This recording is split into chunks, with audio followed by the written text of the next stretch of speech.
جنگ بدر تھی اس کا اصل سبب کیا تھا؟ چونکہ مسلمان مدینہ شریف چلے گئے تھے اور کفار کو کب یہ گوارا تھا کہ مسلمان سکون کی زندگی وہاں گزاریں. ان کے اندر ایک انتقام کی آگ جل رہی تھی کہ کسی طرح سارے مل کر یک بارگی مدینے پر حملہ کر دیں، مسلمانوں پر حملہ کر دیں اور ان کو صفائے ہستی سے مٹا دیں، دنیا میں اسلام کا نام لینے والا کوئی نہ بچے. اور بڑے جذبے کے ساتھ، بڑی تیاری کے ساتھ یہ لوگ مکہ پاک سے روانہ ہوئے. اب نبی پاک علیہ الصلوۃ والسلام جب صحابہ کرام کو مدینہ شریف سے باہر لے کر نکلے تو انصار صحابہ کی طرف نبی پاک علیہ الصلوۃ والسلام نے توجہ فرمائی، کیونکہ انہوں نے پیارے آقا علیہ الصلوۃ والسلام کے ہاتھوں پر یہ بیعت کی تھی کہ ہم اس وقت تلوار اٹھائیں گے جب کفار مدینے پر چڑھ کر آئیں گے، اور یہاں تو مدینے سے باہر نکل کر جنگ کا معاملہ تھا. انصار سے قبیلہ خزرج کے سردار حضرت سعد بن عبادہ رضی اللہ تعالیٰ عنہ نبی پاک کا چہرہ انور دیکھ کر بول اٹھے، یا رسول اللہ صلی اللہ تعالیٰ علیہ وسلم، کیا آپ کا اشارہ ہماری طرف ہے؟ خدا کی قسم ہم وہ جانثار ہیں کہ آپ کا حکم ہو تو ہم سمندر میں کود پڑیں. اور ایک انصار کے معزز سردار حضرت مقداد بن اسود رضی اللہ تعالیٰ عنہ نے جوش میں آ کر عرض کیا، یا رسول اللہ صلی اللہ تعالیٰ علیہ وسلم، ہم حضرت موسیٰ علیہ الصلوۃ والسلام کی قوم کی طرح آپ سے یہ نہ کہیں گے کہ آپ اور آپ کا خدا جا کر لڑیں، بلکہ ہم لوگ آپ کے دائیں سے، بائیں سے، آگے سے، پیچھے سے لڑیں گے. انصار کے ان دونوں سرداروں کی تقریروں کو سن کر نبی پاک علیہ الصلوۃ والسلام کا چہرہ خوشی سے چمک اٹھا. ناظرین، یہ عجیب جنگ تھی. 313 افراد تھے بدر کے میدان میں ایمان والے، اور سامنے جو لشکر تھا وہ 1000 کا لشکر تھا. دونوں طرف اعداد کا بھی، یعنی یوں سمجھا جائے کہ لوگوں کی تعداد کا بھی فرق تھا اور ساز و سامان کا بھی فرق تھا. آئیے ذرا کمپیریزن آپ کو پیش کرتا ہوں کہ مسلمانوں کے پاس کیا تھا. یاد رہے کہ مسلمانوں کی تعداد 313، ان کے پاس صرف 2 گھوڑے تھے، 70 اونٹ تھے، شکستہ کمانیں، ٹوٹے ہوئے نیزے اور پرانی تلواریں تھیں، مگر ان کا جذبہ ایمانی بے مثال تھا. انہیں سامان جنگ پر نہیں، اللہ اور اس کے رسول پر بھروسہ تھا. اب جو سامنے لشکر تھا، اوپوننٹ جو تھے، ان کا حال کیا تھا؟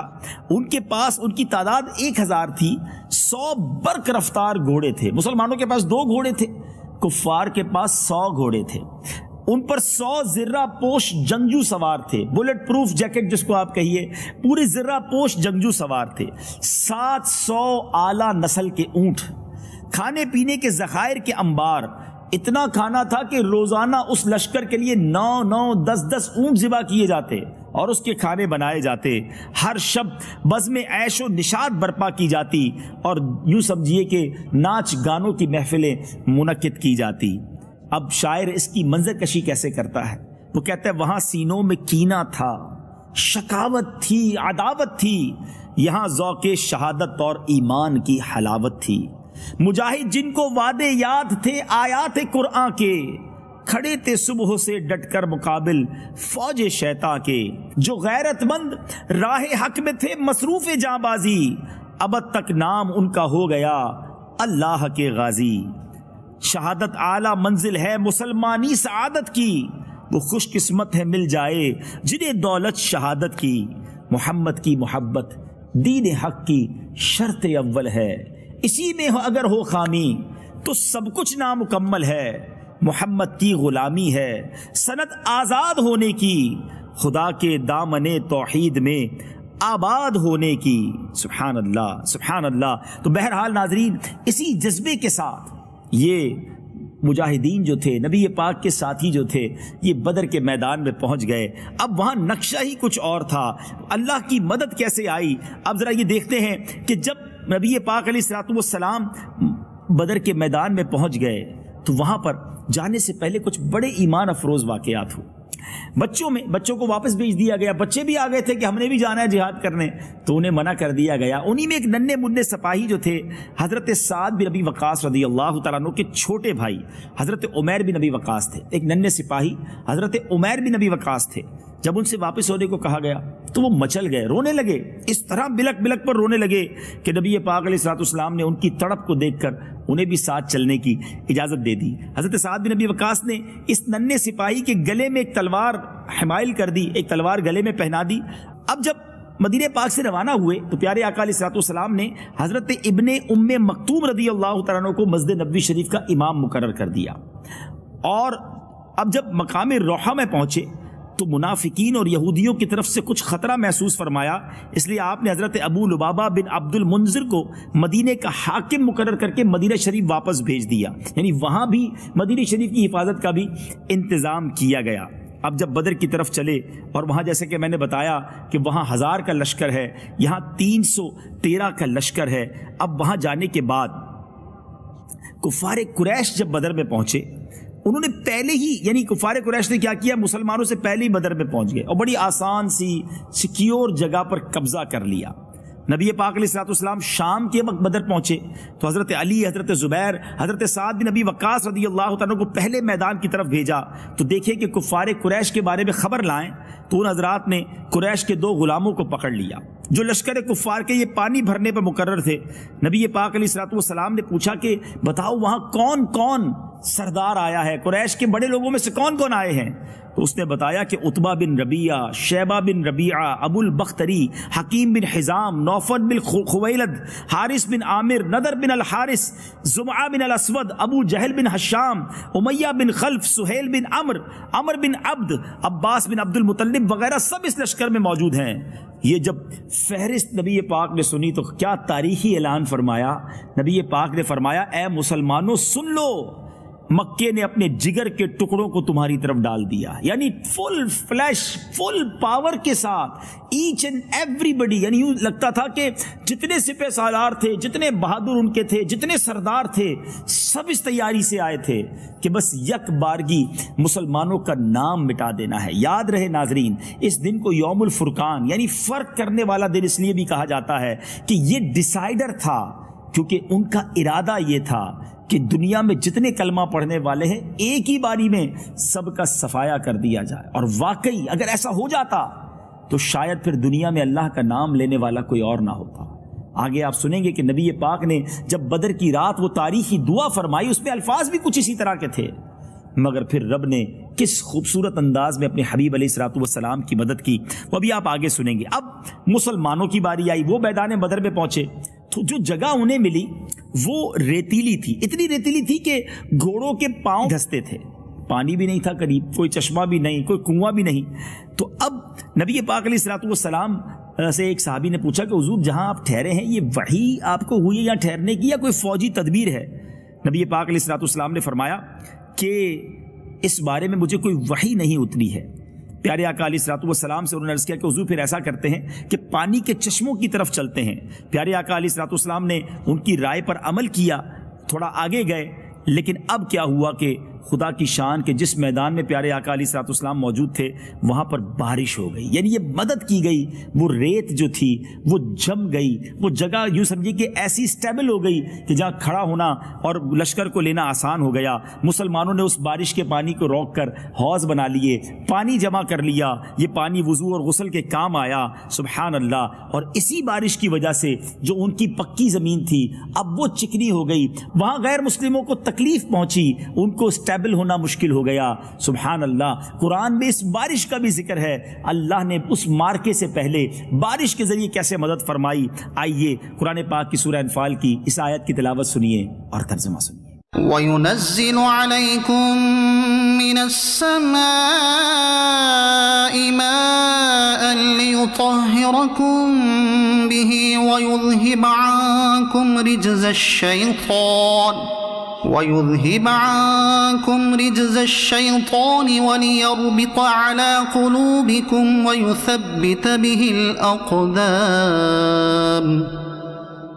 اور آسمان سے تم پر پانی اتارا کہ تمہیں اس سے ستھرا کر دے اور شیطان کی ناپاکی تم سے دور فرما دے اور تمہارے دلوں کی ڈھارس بندھائے اور اس سے تمہارے قدم جما دے. ناظرین اب 17 رمضان مبارک کی وہ رات آ گئی. سن 2 ہجری ہے. ابھی مدینے پہنچے دوسرا ہی سال تھا، مگر ان کفار قریش کو کہاں چین آنا تھا. انہوں نے سکون کی زندگی گزارنے والے مسلمانوں کو گویا یک بارگی ختم کرنے کے لیے پلان کیا تھا. سارے لشکر کے لوگ آرام کی نیند سو رہے تھے. دوسری طرف ہو سکتا ہے عیش و طرب کی محفلیں ہوں، مگر میرے آقا علیہ الصلوۃ والسلام کا عجب حال تھا. نبی پاک اس رات اللہ کی بارگاہ میں ساری رات دعا میں مصروف رہے، التجاؤں میں مصروف رہے۔ صبح نمودار ہوئی تو نبی پاک علیہ الصلوۃ والسلام نے لوگوں کو نماز کے لیے بیدار فرمایا، پھر نماز کے بعد قرآن کی آیتیں سنا کر سب کے جذبے اور ولولے کو ایسا بڑھایا کہ ایک ایک نبی پاک کا ساتھی اپنا قطرہ قطرہ دین اسلام کے لیے بہانے کے لیے تیار ہو گیا۔ رات میں نبی پاک علیہ الصلوۃ والسلام نے کمال کی خبر دی، غیب کی خبر دی، اپنے جانثاروں کے ساتھ جنگ کی اس جگہ کا معائنہ فرمایا۔ پیارے آقا علیہ الصلوۃ والسلام کے ہاتھ میں ایک چھڑی تھی۔ ناظرین، یہ ابو داؤد شریف کی حدیث ہے، سیاہ ستہ کی کتابوں میں یہ حدیث موجود ہے۔ وہ چھڑی تھی اور نبی پاک علیہ الصلوۃ والسلام نشان لگاتے جاتے کہ فلاں جگہ پر کل فلاں اس جگہ پر فلاں کافر کی لاش پڑی ملے گی، اس جگہ پر فلاں کافر کی لاش پڑی ہوگی۔ سبحان اللہ، جب یہ غزوہ ختم ہوتا ہے تو ہمارے صحابہ کرام نے دیکھا جس جگہ نبی پاک نے نشان لگایا تھا کہ فلاں کافر یہاں مارا جائے گا، ایسا ہی ہوا اور دوسرے دن اسی مقام پر ان کی لاشیں ملی۔ ناظرین، اب یہ جب لڑائی کا وقت شروع ہونے والا تھا، اس رات جو نبی پاک علیہ الصلوۃ والسلام نے دعا کی، اللہ اکبر، روتے روتے پیارے آقا اللہ کی بارگاہ میں دعا میں مصروف تھے، اور اس دعا میں حضرت ابوبکر صدیق رضی اللہ تعالی عنہ نے جس طرح نبی پاک سے محبت کا اظہار فرمایا کہ ماجرا کچھ یوں ہے، نبی پاک ہاتھ پھیلائے یہ دعا مانگ رہے تھے کہ یا اللہ، جو تو نے مجھ سے وعدہ فرمایا ہے آج اسے پورا فرما دے۔ آپ پر رکت طاری تھی، گریا طاری تھا، اس رکت کے عالم میں چادر مبارک جو ہے وہ آپ کے کاندھوں سے نیچے گر گئی۔ کبھی آپ سجدے میں سر رکھ کر اس طرح دعا مانگتے، یا الہی، اگر یہ چند نفوس ہلاک ہو گئے تو پھر قیامت تک روئے زمین پر تیری عبادت کرنے والے نہ رہیں گے۔ سبحان اللہ، اللہ کے حبیب رو رو کر دعا کریں، پھر دعا کیسے قبول نہ ہو۔ ناظرین، پھر کیا ہوا؟ حضرت ابوبکر صدیق یار غار رضی اللہ تعالیٰ عنہ آگے بڑھے، اس چادر کو اٹھایا، نبی پاک کے کاندھوں پر رکھا اور کہا حضور آپ تسلی رکھیے، آپ بس کیجئے، خدا اپنا وعدہ ضرور پورا فرمائے گا، خدا عز و جل اپنا وعدہ ضرور پورا فرمائے گا۔ اپنے یار غار جان نثار کی بات مان کر نبی پاک علیہ الصلوۃ والسلام نے دعا ختم کر دی، اور آپ کی زبان پر یہ دعا، یہ آیت کا ورد جاری ہو گیا۔ اور وہ آیت کیا تھی؟ ان قریب کفار کی فوج کو شکست دی جائے گی اور وہ پیٹھ پھیر کر بھاگ جائیں گے۔ آپ اس آیت کو بار بار پڑھتے اور فتح مبین کی طرف اشارہ فرماتے جاتے۔ بڑے عجیب عجیب ناظرین واقعات ہوئے۔ ابو جہل جو اس امت کا فرعون نبی پاک نے جس کو کہا، جس کے غرور و تکبر کی، جس کو آپ کہیے کہ انداز ہی کچھ اور تھا، ابو جہل مارا گیا تو کیسے مارا گیا؟ ذرا سنیے گا اور ایمان تازہ کیجئے گا۔ ہوا ایسا، حضرت عبد الرحمن بن عوف رضی اللہ تعالیٰ عنہ کا بیان ہے کہ میں صف میں کھڑا تھا، میرے دائیں بائیں دو نوعمر لڑکے کھڑے تھے۔ ایک نے چپکے سے پوچھا کہ چچا جان، کیا آپ ابو جہل کو پہچانتے ہیں؟ تو میں نے اس سے کہا کیوں بھتیجے، تم کو ابو جہل سے کیا کام ہے؟ جنگ کا موقع ہے۔ تو انہوں نے کہا چچا جان، میں نے اللہ تعالیٰ سے وعدہ کیا ہے، عہد کیا ہے کہ میں جہاں ابو جہل کو دیکھ لوں گا یا تو اسے قتل کر دوں گا یا خود لڑتا ہوا مارا جاؤں گا، کیونکہ وہ اللہ عز و جل کے رسول کا بہت بڑا دشمن ہے، انہیں برا بھلا کہتا ہے۔ حضرت عبد الرحمن کہتے ہیں کہ میں حیرت سے ان دونوں نوجوانوں کو دیکھ رہا تھا کہ ابو جہل اس کفار کے لشکر کا بڑا سردار ہے، بڑا بہادر مانا جاتا ہے، ون آف دا لیڈر ہے، اور یہ بچے اسے قتل کرنے کی اور اسے مارنے کی باتیں کر رہے ہیں۔ اور اب دوسرے نوجوان نے بھی یہی کہا کہ جیسے ہی ابو جہل میرے سامنے آیا تو میں اس کی طرف جو ہے وہ میں بھی حملہ کر دوں گا۔ اتنی دیر میں حضرت عبد الرحمن بن عوف کہتے ہیں کہ ابو جہل میرے سامنے تلوار لہراتا ہوا آگے سے نکلا تو میں نے نوجوانوں کو اشارہ کر دیا، یہ نوجوان تیر کی طرح گویا اڑتے ہوئے دوڑتے ہوئے ابو جہل کی طرف پہنچے، مار مار کر ابو جہل کو یوں سمجھیے کہ زخمی کر دیا، اور اسے زخموں کی تاب نہ لا کر وہ زمین پر گر گیا۔ ابو جہل کے بیٹے اکرمہ نے جب دیکھا کہ ان کے والد پر کسی نے حملہ کیا ہے تو اس نوجوان یعنی حضرت معاذ پر وار کیا، اور اس وار سے آپ کا ہاتھ جو ہے وہ کٹ گیا۔ اب وہ ہاتھ کٹ گیا تو اس سے تلوار اٹھانا بھی مشکل تھا اور وہ ہاتھ چلنے میں بھی تکلیف دیتا تھا۔ جذبہ دیکھیں کہ وہ ہاتھ چمڑی سے لٹکا ہوا تھا۔ حضرت معاذ نے اپنے پیر سے ہاتھ کو دبایا اور زور سے کھینچ کر اپنے ہاتھ کو اپنے جسم سے الگ کر دیا۔ اب ابو جہل کی آخری سانسیں تھی۔ حضرت عبداللہ ابن مسعود ابو جہل کے پاس سے گزرے، اس وقت اس کی زندگی کی کچھ رمق باقی تھی، تو حضرت عبداللہ بن مسعود نے اس کے سر پر پیر رکھ کے اسے روند ڈالا اور کہا تو ہی ابو جہل ہے، بتا آج تجھے خدا نے کیسا رسوا کیا ہے۔ مگر ابو جہل کا اس وقت بھی گھمنڈ تھا، اس وقت بھی غرور تھا۔ وہ کہتا مجھے مرنے کا غم نہیں ہے، مجھے غم یہ ہے کہ میں کسانوں کے ہاتھ مارا گیا۔ انصار چونکہ کھیتی باڑی کیا کرتے تھے، اس مردود نے مرتے وقت بھی تکبر کیا، اور نبی پاک علیہ الصلوۃ والسلام جب وہاں سے گزرے تو آقا علیہ الصلوۃ والسلام نے فرمایا ابو جہل اس زمانے کا فرعون ہے۔ ناظرین، بڑے بڑے نامور، بڑے بڑے سورما آئے تھے مسلمانوں کو ختم کرنے، مگر ہوا کیا؟ وہ لڑائی ہوئی کیسے؟ اب ناظرین، اس مارکے کا بنا کیا؟ لڑائی مسلمانوں نے جیتی کیسے؟ اعداد بھی کم تھے، اسلحہ بھی کم تھا، مگر آقا کی دعائیں جو تھیں، سیدی اعلیٰ حضرت لکھتے ہیں نا، اجابت نے جھک کر گلے سے لگایا، بڑی ناز سے جب دعائے محمد۔ نبی پاک علیہ الصلوۃ والسلام کی دعا کا صدقہ یہ ہوا کہ اللہ تبارک و تعالیٰ نے آسمان سے فرشتوں کی مدد بھیجی۔ پہلے 3000 فرشتے اور پھر 5000 فرشتے نازل ہوئے۔ اب فرشتے نظر تو کہیں نہیں آتے تھے، مگر مسلمان جب تلوار اٹھاتے، اس سے پہلے کہ کسی کافر کی گردن تک پہنچتی، وہ سر پہلے سے کٹ جاتا، اور صحابہ کرام آ کر نبی پاک سے عرض کرتے کہ حضور ہمارے وار کرنے سے پہلے ہی سامنے والا دنیا سے چلا جاتا ہے۔ تو نبی پاک علیہ الصلوۃ والسلام نے فرمایا کہ یہ تیسرے آسمان سے تمہاری مدد آئی ہے، یہ فرشتوں کا کارنامہ ہے۔ عتبہ، شیبہ، ابو جہل وغیرہ کفار کے جو سردار تھے، جب ان کی ہلاکت ہونے لگی، وہ دنیا سے جانے لگے، تو کفار مکہ کی کمر ٹوٹ گئی۔ اب وہ بے سر و سامانی میں، جس کو آپ کہتے ہیں نا، حواس باختہ ہو کر دوڑنا شروع ہوئے۔ 70 مارے گئے، 70 گرفتار ہوئے۔ مسلمانوں کی طرف سے بھی تقریباً 14 شہادتیں ہوئیں۔ شہدائے بدر کون کون سے ہیں؟ آئیے مبارک ہستیوں کے نام بھی سنیں۔ حضرت عبیدہ بن الحارث، حضرت عمیر بن ابی وقاص، حضرت ذو الشمالین، حضرت عاقل بن ابی بکیر، حضرت محجع، حضرت صفوان، حضرت سعد بن خیثمہ، حضرت مبشر بن عبد المنذر، حضرت حارثہ بن سراقہ، حضرت معوذ بن عفراء، حضرت عمیر بن حمام، حضرت رافع بن معلا، حضرت عوف بن عفرا، حضرت یزید بن حارث رضی اللہ تعالی عنہم اجمعین۔ ان شہدائے بدر میں سے 13 تو میدان بدر ہی میں شہید ہو گئے، مگر حضرت عبیدہ بن حارث رضی اللہ تعالیٰ عنہ چونکہ بدر سے واپسی پر منزل صفرا میں انہوں نے وفات پائی، اس لیے ان کی قبر مبارک منزل صفرا میں ہے۔ اب ان بڑے بڑے جو جرنیل تھے، ان کو اس ایک گھڑے میں ڈال دیا گیا، اور گھسیٹ کر گھڑے میں ڈال کر اس گھڑے پر مٹی ڈال دی گئی۔ اب ناظرین، نبی پاک علیہ الصلوۃ والسلام نے ان گھڑے والوں سے، ان مردوں سے کیا خطاب فرمایا؟ جب نبی پاک اس گھڑے کے کنارے پر پہنچے تو آقا علیہ الصلوۃ والسلام نے مقتولین کا نام لے کر، یاد رہے یہ وہ ظالم تھے جنہوں نے نبی پاک کو بہت ستایا تھا، بڑی تکلیفیں دی تھی، صحابہ کرام کی زندگی اجیرن کر دی تھی، مکہ چھوڑنا پڑا تھا۔ آپ سوچئے کس تکلیف میں مکہ چھوڑا ہوگا نبی پاک اور صحابہ کرام علیہ رضوان نے۔ میرے آقا نے ان گھڑے والوں کے نام لے لے کر فرمایا، اور فرمایا اے عتبہ بن ربیعہ، اے شیبہ بن ربیعہ، اے فلاں، اے فلاں، کیا تم لوگوں نے اپنے رب کے وعدے کو سچا پایا؟ بے شک ہم نے تو اپنے رب کے وعدے کو بالکل ٹھیک سچ پایا۔ حضرت عمر فاروق رضی اللہ تعالیٰ عنہ نے جب دیکھا کہ نبی پاک علیہ الصلوۃ والسلام کفار کی لاشوں سے خطاب کر رہے ہیں تو تعجب کیا اور عرض کی حضور یا رسول اللہ، آپ ان بے روح جسموں سے کلام کر رہے ہیں؟ تو نبی پاک علیہ الصلوۃ والسلام نے ارشاد فرمایا اے عمر، قسم خدا کی جس کے قبضہ قدرت میں میری جان ہے، تم زندہ لوگ میری بات کو ان سے زیادہ نہیں سن سکتے، لیکن اتنی بات یہ ہے کہ مردے جواب نہیں دے سکتے۔ یہ میں نے آپ کو بخاری شریف کی حدیث سنائی ہے، شاید اس حدیث سے بہت سارے کنفیوژن ختم ہو جائیں گے۔ ناظرین، بخاری شریف کی اس حدیث سے کیا شاندار مسئلہ ثابت ہوا، شاید بہت ساری کنفیوژن ختم ہو جائیں گی۔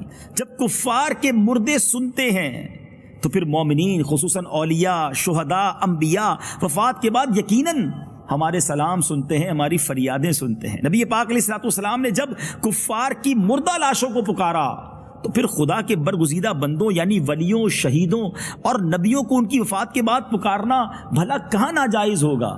بلکہ اب تو بڑا آسان ہے سمجھنا۔ نبی پاک کی ایک بڑی پیاری دعا ہے جو قبرستان میں پڑھنے والی ہے۔ آقا علیہ الصلوۃ والسلام جب مسلمانوں کی قبروں کے پاس تشریف لے جاتے تو فرماتے السلام علیکم یا اہل القبور یغفر اللہ لنا ولکم وانتم سلفنا ونحن بالاثر۔